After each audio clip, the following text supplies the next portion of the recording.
भारती। सखी सहेली। सभी सुनने वाली सखियों और श्रोता भाइयों को मंजरी वर्मा का प्यार भरा नमस्कार और स्वागत है सखी सहेली के मंच पर। और हमारे साथ प्यारी सी मुस्कान बिखेरती हुई है मंदाकिनी जी, तो आपको भी मेरा प्रेम भरा नमस्कार, स्वागत है। बहुत दिनों बाद मुलाकात हो रही है आपसे। अरे वाह, क्या बात है। तो सभी सुनने वालों को मंदाकिनी जोशी का भी नमस्कार और मंजरी आपको भी बहुत बहुत नमस्कार और ढेर सारा प्यार, धन्यवाद। तो देखिए, आज के विषय हम बता देते हैं कि आज हम लोग बात करने वाले हैं अंतर्राष्ट्रीय शून्य अपशिष्ट दिवस यानी जीरो वेस्ट डे के बारे में बात करेंगे। और सखी विशेष में है के वेंकट लाक्ष्मा, भरतनाट्यम नर्तकी हैं ये, और साड़ियों की दुनिया में हम पोचमपल्ली इक्कत साड़ी जो तेलंगाना की है प्रसिद्ध, इसके बारे में चर्चा करेंगे।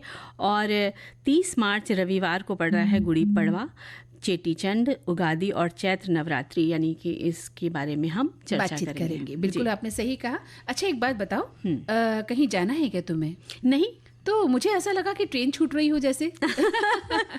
वो क्या है कि विषय बताने में एक अपना स्टाइल होता है, कभी कभी स्पीड से जाते हैं, कभी कभी आराम से पढ़ते हैं, तो ये वाली थोड़ी सी थी। है ना? नहीं, मुझे ऐसा लगा कि आपने हालचाल पूछा ही नहीं आज कि मैं कैसी हूँ या आप खुद कैसी हैं। मैंने मुस्कुराती हुई बात करी है ना। अच्छा, खाली मुस्कुराहट से आपने अंदाज लगा लिया। कि जब कहा जाता है ना कि जब कोई मुस्कुराता है तो इसका मतलब वो पूरी तरह से फिट है, तभी मुस्कुराहट चेहरे पर आ रही है।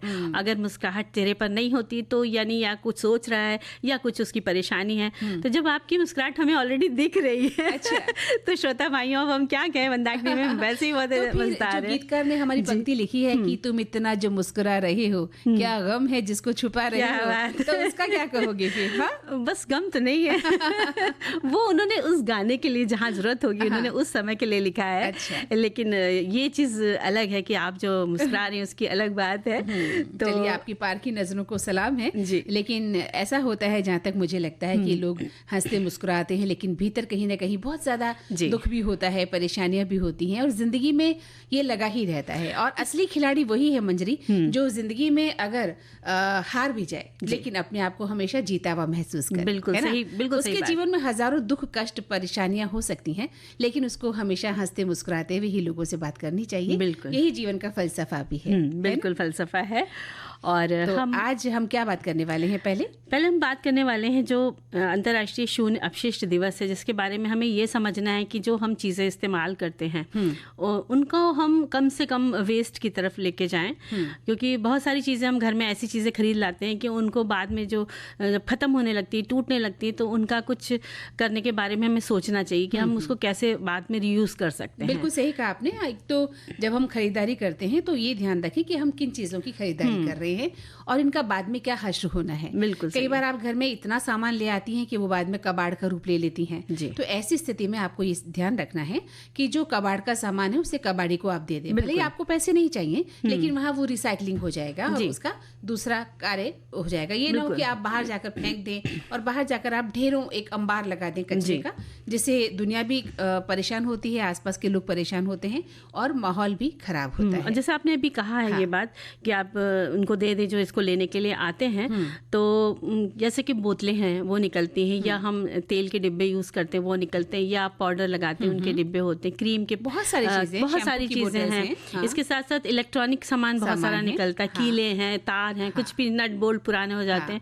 तो इन सबको आप पॉलिथीन बना के या सॉरी पैकेट में करके आप डिब्बे में करके रखिए और फिर बाद में आप उसको दे दें। भले चाहे उससे आपको एक पैसा ना लेना हो, लेकिन आप उनको देंगे तो वो ले जा करके सही जगह पे देंगे, जिससे उसका वापस इस्तेमाल रिसाइकिल हो जाएगा। बहुत सारी किताबें हैं, आप बहुत सारी मैगजीन्स लाती हैं पढ़ने के लिए, अच्छी बात है, आप पढ़िए। बहुत सारे अखबार भी हमारे घरों में आते हैं, हम पढ़ते हैं, लेकिन उसको ये ना हो कि आप बाहर फेंक देते हैं, कागज का दुरुपयोग करते हो, आप उसे रद्दी वाले को दे दें। वही बात कि आपको पैसा नहीं चाहिए तो कोई बात नहीं, लेकिन रद्दी वाले को दे देंगे तो उन कागजों का सही उपयोग हो जाएगा। और मंदाकिनी जी, यहाँ पर एक बात और मेरे दिमाग में निकल के आई है कि जो जैसे कि हम कचरे के डिब्बे में डाल देते हैं, अपने घर का जो डस्टबिन हमारा होता है उसमें हमने सब्जी के छिलके भी डाले, चाय की पत्ती भी डाली, उसी में हमने ये सब चीजें भी, पिन डाल दी, कहीं कुछ नट्स डाल दिए, कुछ निकला, कुछ कांच के टुकड़े भी डाल दिए, बोतल टूट गए, वो भी फेंक दिया। हाँ, कुछ टूटा हुआ हिस्सा भी उसमें डाल दिया। तो उससे क्या होता है कि ये तो हमने आपको बाहर डाल के कचरे वाले को दे दिया, लेकिन अगर उसको किसी जानवर ने खा लिया तो बहुत मुश्किल होती है। बहुत मुश्किल होती है। हाँ। कितनी ही शहरों में हम पढ़ते हैं, देखते भी हैं, मैंने तो देखा भी है कि बहुत सारी गाय जो है पॉलीथीन चबा रही होती है, घंटों चबाती रहती है, क्योंकि हमने पॉलीथीन को सड़कों पर फेंक दिया होता है। वो भूख के मारे उनको चबाती है और उनके पेट में वो इकट्ठा हो जाता है।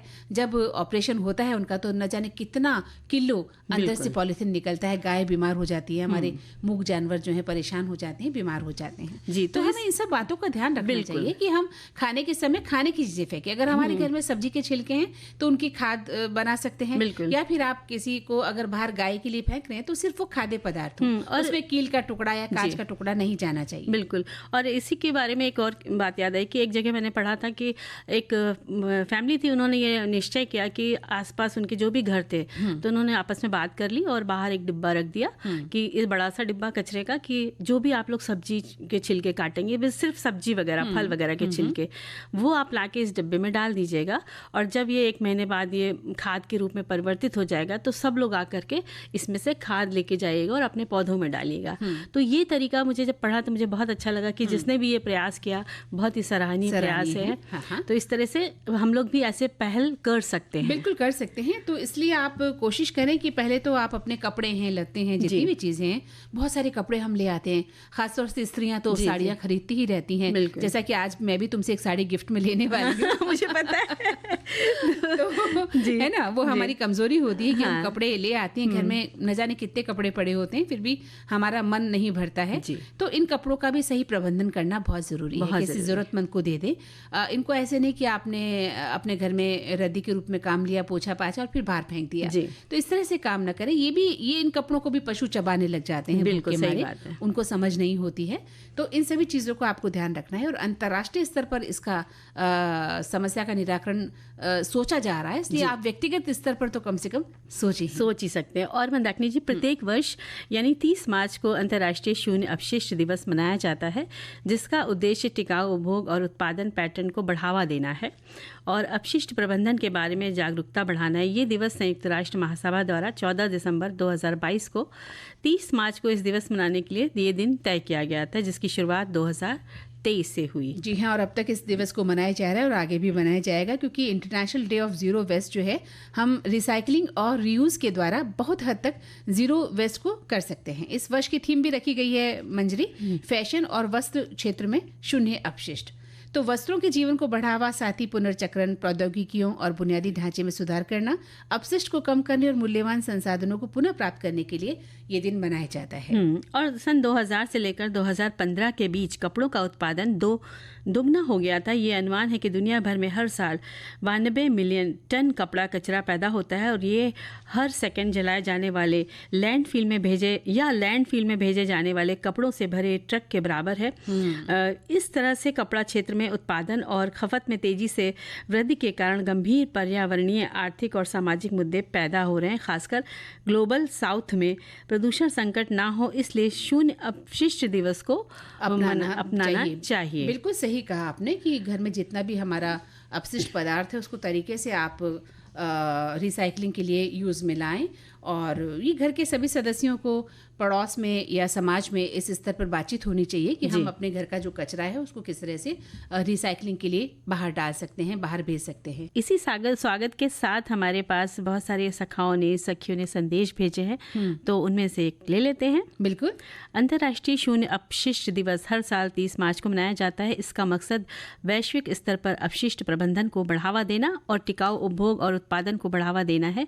इस दिन को संयुक्त राष्ट्र पर्यावरण कार्यक्रम UNEP और संयुक्त राष्ट्र मानव निपटान कार्यक्रम UN हैबिटेट मिलकर मनाते हैं। इस दिन को मनाने के पीछे के मकसद अपशिष्ट को कम करने और रोकने के लिए लोगों को प्रोत्साहित करना, एक चक्रीय अर्थव्यवस्था की ओर बढ़ने के लिए लोगों को प्रोत्साहित करना है।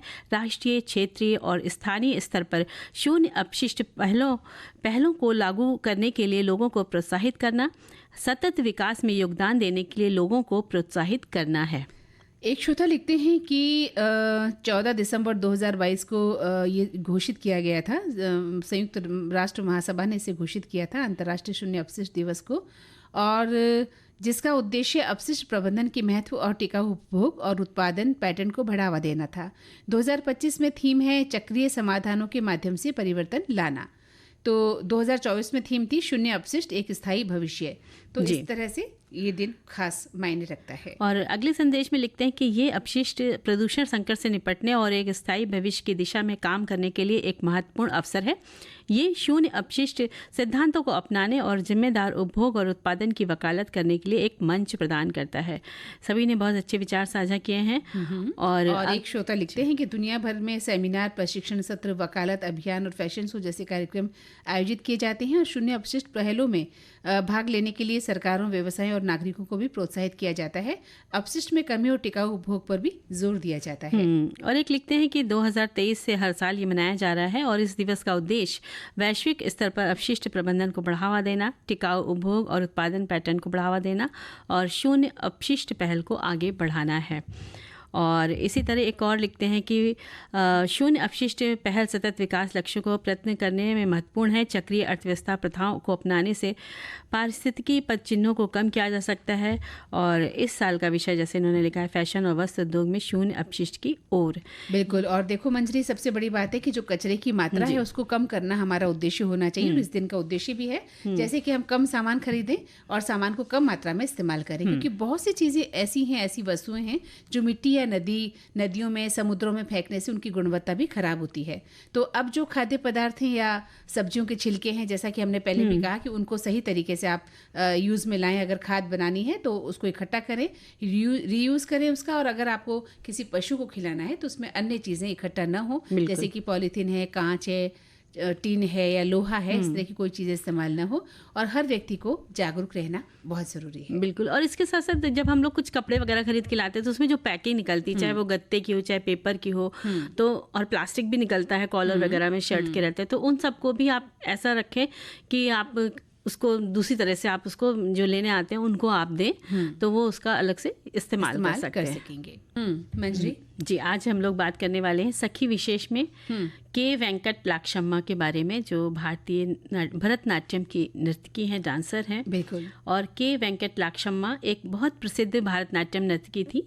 इस शैली को आपने बढ़ावा दिया और 29 मई 1906 में के तंगाली थांडा, जो अब वेंकट लक्ष्मा नगर है, के कदूर में एक लंबानी परिवार में इनका आपका जन्म हुआ था। जब वे मात्र 8 वर्ष की थी, आपके दादा दादी ने उस ज़माने की प्रसिद्ध नृत्यकी नाट्य सरस्वती जट्टी थायम्मा गुरु के संरक्षण में ये नृत्य सीखने के लिए मैसूर के शाही दरबार में आप उनको ले गए थे। जी, बिल्कुल सही कहा आपने। और देखा जाए तो जो भरतनाट्यम है ना मंजरी जी, बहुत मुश्किल विधा है और इसके लिए सतत अभ्यास की आवश्यकता होती है। और के वेंकट लाक्षम्मा ने वो अभ्यास किया। और देखिए, सबसे बड़ी बात कि जहाँ वेंकट लाक्षम्मा ने गुरुकुल प्रणाली में नृत्य की कला सीखी और इस तरह मात्र 12 वर्ष की उम्र में उन्होंने रंग प्रवेश किया।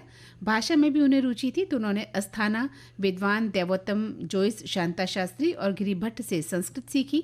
डॉक्टर बी देवेंद्रप्पा और सी रामाराव से कर्नाटक संगीत के आवश्यक घटक सीखे और गुरु के साथ लगभग 30 वर्षों तक वो प्रदर्शन करती रही। और वे इसके लिए प्रातः काल में ही अपने गुरु थायम्मा के घर जाती और कठोर व्यायामों की एक श्रृंखला में शामिल हुआ करती, जिनमें से कुछ में जटिल अभिनय की मांगों के लिए आंखों की मांसपेशियों को प्रशिक्षण करने के लिए उन्हें पलकों से सिक्के उठाने पड़ते थे, उनका शामिल था ये। और उस वक्त भारी आभूषण और मेकअप नहीं होता था और रंग प्रवेश एक सामाजिक कार्यक्रम भी नहीं हुआ करता था।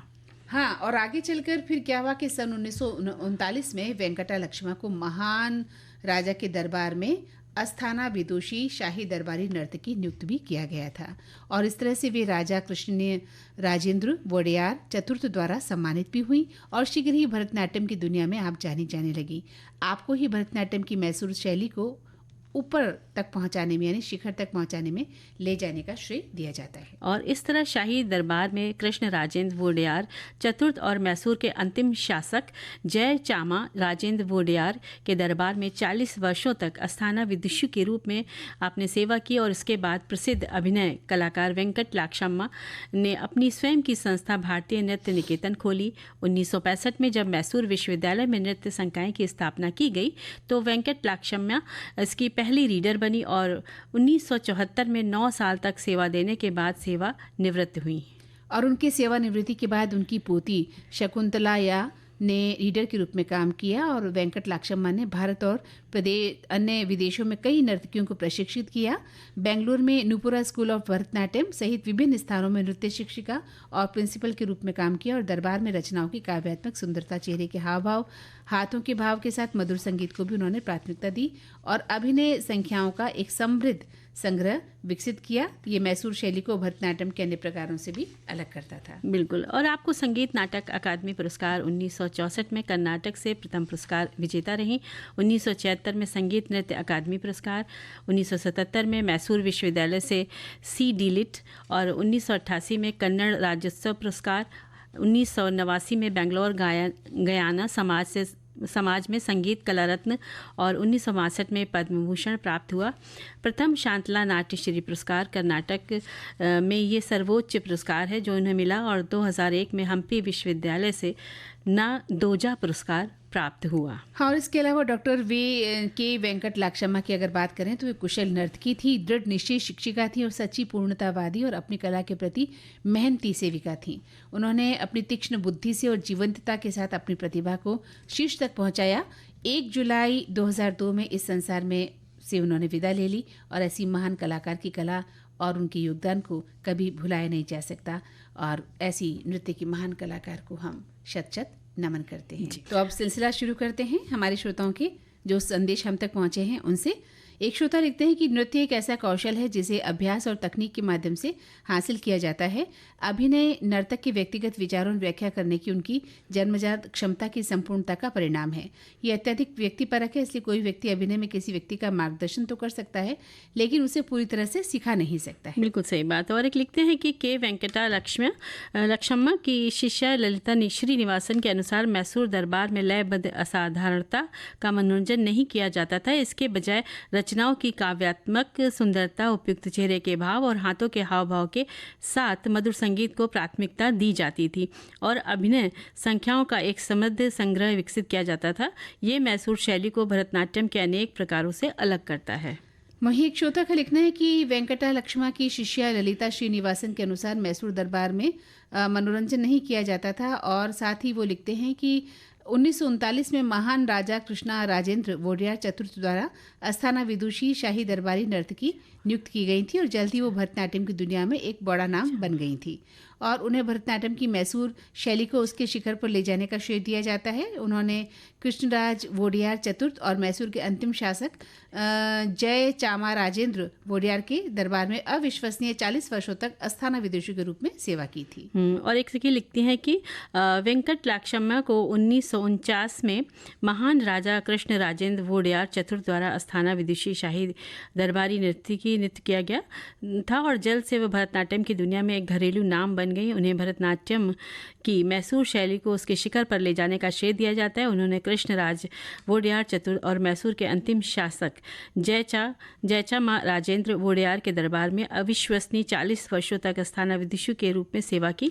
महल में 40 वर्षों की सेवा के बाद प्रसिद्ध अभिनय कलाकार वेंकट लाक्षम्मा ने अपनी स्वयं की संस्था भारतीय नृत्य निकेतन खोली, जैसा कि हमने भी बताया था। जी बिल्कुल। और वहीं एक श्रोता का लिखना है कि एक प्रसिद्ध भरतनाट्यम नर्तकी थी ये और भरतनाट्यम की मैसूर शैली की अग्रणी मैसूर दरबारी परंपरा की अंतिम प्रतिनिधि थी। 1992 में भारत के तीसरे सर्वोच्च नागरिक सम्मान पद्म भूषण से इन्हें सम्मानित किया गया था। तो हमारी सभी सखाओं ने बहुत सारे कमेंट्स इनके बारे में लिखकर भेजे हैं जो हमने जानकारी भी साझा करी है। तो वाकई में नृत्य जो है वो बहुत मेहनत से सीखा जाता है, उसकी बारीकियाँ समझ में आ जाती तो भी और सालों की मेहनत होती तब जाके हम उसमें निपुण हो पाते हैं। बस वही इरादा है जो आपको पसंद आता है, साड़ियों की दुनिया। हाँ, भूल गई साड़ी देने वाली है, इरादा आपका ये था। बिल्कुल। तो वो साड़ी आप मुझे दे दें क्योंकि ये साड़ी जो है पोचमपल्ली साड़ी है और तेलंगाना से आप लेकर आई थी जब आप पिछली बार घूमने गई थी, है ना? जी जी। किस रंग की लेके आई ये साड़ी? बस ब्लू कलर की। अरे वाह, क्या बात है, बड़ा पसंदीदा रंग। जी, आज भी आपने देखी ब्लू पहन रखा है। आपको पता था मुझे ब्लू कलर बहुत पसंद है? बस एक दो बार मैंने देख लिया, गेस कर लिया। अच्छा, लेकिन आपको अभी भी नहीं पता कि मुझे असली रंग कौन सा पसंद है? अब बताइए, अब आपसे पूछना पड़ेगा क्योंकि हम तो जब पहने हुए देखते तो मुझे समझ में आ जाता है कि शायद ये पसंद हो। हाँ नहीं, लेकिन मुझे साड़ी जो आपने लाके दी है वो बहुत पसंद है, इसलिए मैं अभी अपनी और पसंद का रंग नहीं बताऊंगी। पता चला कि आप ये साड़ी वापस ले गई तो मेरा क्या होगा? लेकिन देखिए, आपके ऊपर हर रंग के कपड़े अच्छे लगते हैं। हाँ, तो शुक्रिया इस बात के लिए। पर वाकई पोचमपल्ली साड़ी जो है बहुत ही खूबसूरत होती है, और अगर हम इनका जिक्र करें तो इतनी खासियत होती है इनमें कि जो भी इसे देखता है ना, बस मन करता है खरीद लो। इसलिए मैंने आते ही आपसे मांग ली थी कि मेरे हिस्से की पोचमपल्ली साड़ी है कहाँ, मुझे दे दो, क्योंकि इतने आकर्षक पैटर्न में होती है, चटक रंगों में, ज्यामितीय डिजाइन में होती है, और धागों का जो संगठित ताना बाना है वो ऐसे बुना जाता है कि देखते ही बनता है।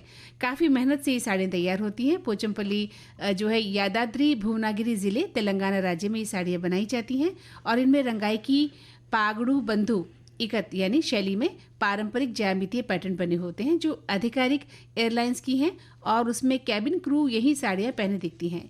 इसका नाम गांव के नाम पर रखा गया है जहां ये तैयार की जाती हैं। तो पोचमपल्ली गांव में इस वस्त्र को बड़े पैमाने पर बनाया जाता है मंजरी, और जहां 5000 से अधिक करगे हैं जो बनाते हैं। भारत के प्रतिष्ठित साड़ी बुनाई समूह के हिस्से के रूप में यूनेस्को की विश्व धरोहर स्थलों की अस्थायी सूची में इसे स्थान भी मिला है। बिल्कुल। और संयुक्त राष्ट्र ने तेलंगाना के पोचमपल्ली को दुनिया के सर्वश्रेष्ठ पर्यटन गांवों में से एक के रूप में चुना है। ये अपने हथकरघा से बुनी गई इकत साड़ियों के लिए प्रसिद्ध है। इसे सिल्क सिटी भी कहा जाता है। ये चमकदार रंगों के साथ साथ बांधनी तकनीक के टाई डाइंग की रंगाई कला का खूबसूरत सा संयोजन इसमें किया जाता है। चांदी के धागों का भी इस्तेमाल होता है। इन्हें हाथ से बुनकर बनाया जाता है, इसीलिए इनकी कीमत ज़्यादा होती है। दक्षिण भारतीय शादियों में ये काफ़ी पहनी जाती हैं, मतलब खास उत्सव होते हैं जो मांगलिक उत्सव पहना जाता है। और ये साड़ी रेशम के धागों से बुनी होती है, तो इसकी गुणवत्ता और भी लंबे समय तक बनी रहती है। लेकिन इनको ध्यान से रखना पड़ता है क्योंकि छोटे छोटे कीट होते हैं, वो काट भी जाते हैं इंसान। बिल्कुल सही बात। तो बड़ा ध्यान रखना पड़ता है। और इनके अनूठे जो डिजाइन हैं वो बहुत ही फैले हुए किनारों के साथ बनी होती हैं। रेशमी और सूते धागे को ताने में बदलकर उन्हें रंग कर ग्राफ पेपर पर रूपांकनों को प्रिंट करके बनाया जाता है, और बुनकरों के द्वारा करघे पर धागों को मनचाही आकृति में ढाला जाता है। इकत बुनाई से ये की जाती है, जिसका अर्थ है टाई एंड डाई। और इसे गुच्छों और एकल धागों को बांधकर विशेष तकनीक का उपयोग कर बनाया जाता है। इन धागों को ज्यामितीय पैटर्न में कसकर लपेटने के बाद रंगा जाता है। ताना इकत या एकल इकत वो है जो बुनकरों को उसको बांध करके उसको बनाते हैं। तानों को बाने में बुनने से पहले प्रतिरोध रंगाई की जाती है। इसके बाद ही आगे तक तकनीक के द्वारा, आगे की जो उनकी तकनीकी होती है उसके द्वारा साड़ी को बनाया जाता है। बिल्कुल। और साड़ियों को गुजराती पटोला साड़ियों की प्रेरणा से भी बनाया जाता है, जिसमें फूल हैं, नाचने वाली लड़कियां होती हैं, तोते हैं, हाथी हैं, कैरी के डिज़ाइन से बहुत सारे पैटर्न बनाए जाते हैं। और काले बॉर्डर पर गोल्डन से डिज़ाइन साड़ी, गुलाबी रंग की पल्लू पर सुनहरे धागों का वर्क होता है, बहुत ही सुंदर लगता है वो। पोचमपल्ली 80 गांवों का समूह है जहां 100 परिवारों के 10,000 से ज़्यादा बुनकर इस परिवार में रहते हैं और काम करते हैं। और इनमें चौकोर पैटर्न पहचान बनाते हैं पोचमपल्ली साड़ी की, और जो फैले हुए किनारों वाली लहरों या वर्क के अंदर लगे हीरे की तरह सुंदर दिखते हैं। 1950 से ये कला चली आ रही है। पारंपरिक पोचमपल्ली इकत बुनाई तकनीक चिराला के शहर में लाई गई थी, जहां से इस कला को चिटकू कहते हैं। इसके रहस्यों को बुनकर ने सीखा और अपनी विरासत को आगे बढ़ाया। रेशम बेंगलोर से और जरी सूरत से लाई जाती है। कुशल कारीगरों के पास जटिल डिज़ाइन और रंग संयोजन बनाने में दशकों का अनुभव है, और काफ़ी इसको बनाने में काफ़ी समय लगता है, तब ये एक साड़ी बन पाती है। पोचमपल्ली साड़ियाँ हल्की व पहनने में आरामदायक होती हैं, और सिल्क होता है तो गर्मियों में पहन भी इसको सकते हैं, और बड़ा सा रिच लुक आता है। अच्छा, कहना चाहिए। सबसे बड़ी बात ये है। और कई कलर्स में पाई जाती है, आप चाहें जैसा कलर खरीद सकते। तो देखिए, हमारी सभी सखियों ने संदेश भेजे, तो हम संदेश पढ़ते हैं कि लिखते हैं कि संयुक्त राष्ट्र ने तेलंगाना के पोचमपल्ली को दुनिया के सर्वश्रेष्ठ पर्यटन गांवों में से एक के रूप में चुना है। ये अपने हथकरघा से बुनी हुई इकत साड़ियों के लिए प्रसिद्ध है। भारत के रेशम शहर को संयुक्त राष्ट्र द्वारा ग्रह पर सबसे अच्छे गाँवों के रूप में घोषित किया गया है। भारत सरकार ने वर्ष 2018 में इसकी मान्यता में 5 रुपये का एक डाक टिकट भी जारी किया है। एक श्रोता लिखते हैं कि ये साड़ी बहुत ही खूबसूरत डिज़ाइन की होती है और पहनी भी बहुत ही खूबसूरत लगती है। इसको बनाने में भी काफ़ी मेहनत लगती है और साथ ही साथ वो पहनी भी जो है इसका रेट भी काफ़ी होता है। अगर आपने कम रेट वाली साड़ी ली भी है तो उसका डिज़ाइन इतना अच्छा नहीं लगता, इसलिए इसके दाम भी बहुत होते हैं और डिज़ाइन अच्छा तभी लगता है जब ज़्यादा दाम होता है। और आगे लिखते हैं कि सखी लिखते हैं कि पोचमपल्ली साड़ी या पोचमपल्ली इकत भारत के तेलंगाना राज्य के यादाद्री भुवनगिरी जिले के भूदान पोचमपल्ली में बनाई गई एक साड़ी है। उनके पास रंगाई की पगाड़ू बंधु शैली में पारंपरिक ज्यामितीय पैटर्न है। जटिल ज्यामितीय डिज़ाइन साड़ियों और कुछ पारंपरिक डिज़ाइन एवं चटक रंगों को प्रयोग से साड़ियाँ बेहद ही खूबसूरत दिखती हैं और सभी पारंपरिक साड़ियों की तरह ये भी महंगी हैं और हर महिलाओं की पसंदीदा भी हैं। वहीं एक श्रोता लिखते हैं कि तेलंगाना के नलगोंडा जिले का पोचमपल्ली गांव, हो सकता है इस गांव का नाम आपके लिए नया हो, लेकिन इन दिनों दुनिया भर में इसकी चर्चा है और इसकी वजह भी है कि संयुक्त राष्ट्र विश्व पर्यटन संगठन ने पोचमपल्ली को पर्यटन के लिहाज से देश का सर्वश्रेष्ठ गांव भी चुना है। तो पोचमपल्ली गांव अपनी बुनाई की शैली जो इकत साड़ी है उसके लिए भी जाना जाता है और उसे सिल्क सिटी भी हम कहते हैं। और एक लिखती हैं कि पोचमपल्ली इकत साड़ी भारत के प्रसिद्ध वस्त्र परंपरा का एक उत्कृष्ट उदाहरण है। ये साड़ियाँ तेलंगाना राज्य के पोचमपल्ली शहर में बनाई जाती हैं। अपनी अनूठी बुनाई शैली और रंगों के लिए जानी जाती हैं। इस तकनीक में धागों को बुनाई से पहले ही रंगा जाता है जिससे कपड़े पर एक धुंधला और मनमोहक पैटर्न बनता है। ये साड़ियाँ रेशम कपास के मिश्रण से बनाई जाती है। बहुत ही अच्छी सी जानकारी सभी ने भेजी है। बिल्कुल। और एक श्रोता लिखते हैं कि पोचमपल्ली हमारे आंध्र प्रदेश की बहुत प्रसिद्ध साड़ी है और इस साड़ी को काफ़ी लोग पसंद करते हैं और पोचमपल्ली हथकरघों पर बुनाई की वास्तविक प्रक्रिया शुरू होने से पहले आमतौर पर ग्राफ पेपर पर डिज़ाइन तैयार किया जाता है। बुनाई की प्रक्रिया के दौरान प्राकृतिक गति जो इकत है डिज़ाइन को पंखदार किनारे का रूप दिया जाता है और वास्तव में इस तकनीक का मुख्य आकर्षण भी है। पोचमपल्ली हथकरघे व्यापक रूप से धागे के इस्तेमाल से रंगों के स्थायित्व के लिए भी जानी जाती है। यानी कि और एक लिखते हैं कि अपनी इकत साड़ियों के लिए दुनिया भर में मशहूर है। यहाँ के कुशल बुनकरों द्वारा बनाए गए धागे और रंगों का इस्तेमाल खूबसूरत साड़ियाँ और ड्रेस मटेरियल बनाने में किया जाता है। पोचमपल्ली साड़ियों को भारत के रेशम शहर के नाम से भी जाना जाता है। तो देखिए, आज हम बात करने वाले हैं गुड़ी पड़वा, चेटी चंड, उगादी और चैत्र नवरात्रि के। और आज से ही मंदाकिनी जी शालिवाहन शक का प्रारंभ होता है। बिल्कुल। और ये जो पर्व है वो 30 मार्च रविवार के दिन ये पर्व मनाया जाएगा, जिसकी चर्चा आज हम कर रहे हैं। चैत्र महीने की प्रतिपदा से नव वर्ष की शुरुआत होती है, जिसे गुड़ी पड़वा नाम से जाना जाता है। 3 परंपराएं हैं जो इस पर्व को बेहद खास बनाती हैं। गुड़ी की पूजा। गुड़ी यानी एक डंडे पर लोटा उल्टा रखा जाता है जिस पर चेहरे की आकृति बनाई जाती है और रेशमी वस्त्र लपेटा जाता है। वो लाल या हरे रंग का सुंदर कपड़ा हो सकता है या पीले रंग का भी हो सकता है। फूलों की माला आम के पत्तों से सजाया जाता है। गुड़ी की पूजा विजय और समृद्धि का प्रतीक है और इसमें एक मिश्री का गुटको, छोटे मिश्री का गुटकों का माला भी टांगा जाता है। टांगा जाता है। बिल्कुल। और हर वर्ष क्या होता है, चैत्र शुक्ल प्रतिपदा का जो सूरज है कुछ अलग सा होता है। उसकी किरणों में एक नई उम्मीद हम महसूस करते हैं, नई शुरुआत महसूस करते हैं और ऐसा माना जाता है कि नवचेतना समाई होती है उस ऊर्जा में। इसीलिए गुड़ी पड़वा जो शुभ्रता का जीवन में प्रवेश कराता है। ऐसी मान्यता है कि सृष्टि की रचना इसी दिन हुई थी। घर के मुख्य द्वार या छत पर गुड़ी लगाते हैं। नए समय का आरंभ का प्रतीक माना जाता है इसे। और इस दिन नीम की कोमल पत्तियां और मिश्री खाना शुभ मानते हैं। जी। और मौसम में जो परिवर्तन होता है ना, वो शरीर में प्रतिरोधक क्षमता बनी रहे, इसलिए ये उपाय किया जाता है। नीम ठंडक पहुंचाती है और घर में सभी घरों को सुंदर रंगोली और वंदनवार से सजाया जाता है और खुद नवीन वस्त्र भी पहनते हैं सब लोग। और महिलाएं नववारी साड़ी और पूरा श्रृंगार करती हैं।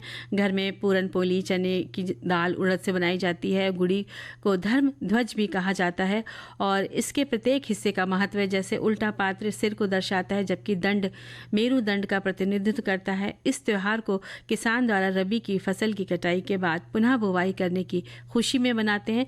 खेतों को जोत कर कामना अच्छी फसल की जाती है।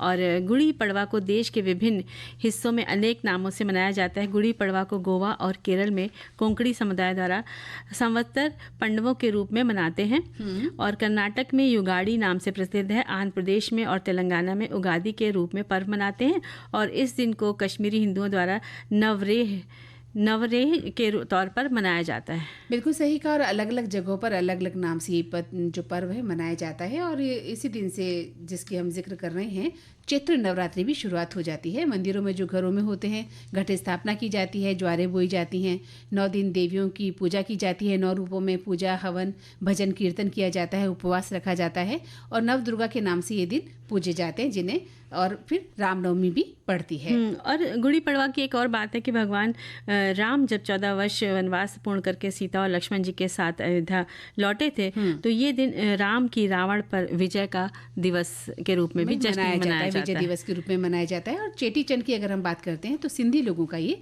महत्वपूर्ण त्यौहार है। वैसे तो त्यौहार हम सभी मनाते हैं इस देश में, जो चैत्र माह के शुक्ल पक्ष की द्वितीय तिथि को मनाया जाता है और इस दिन से नववर्ष की शुरुआत मानी जाती है। भगवान झूलेलाल के रूप में ये पर्व मनाया जाता है और विशेष पूजा अर्चना के साथ पारंपरिक नृत्य और लोकगीत भी गाए जाते हैं और जल को पवित्र माना जाता है और जल की पूजा भी की जाती है। तो 30 मार्च को ये दिवस मनाया जाता है, इसलिए 30 मार्च का दिन हम सब के लिए बहुत ही शुभ है। तो देखिए, बातें करते करते सखी सहेली का समापन का समय आ चुका है। बिल्कुल। और अब सभी साथियों से विदा लेते हैं, तो सभी से मंजरी वर्मा और मंदाकिनी जोशी को दें इजाजत। नमस्कार। नमस्कार।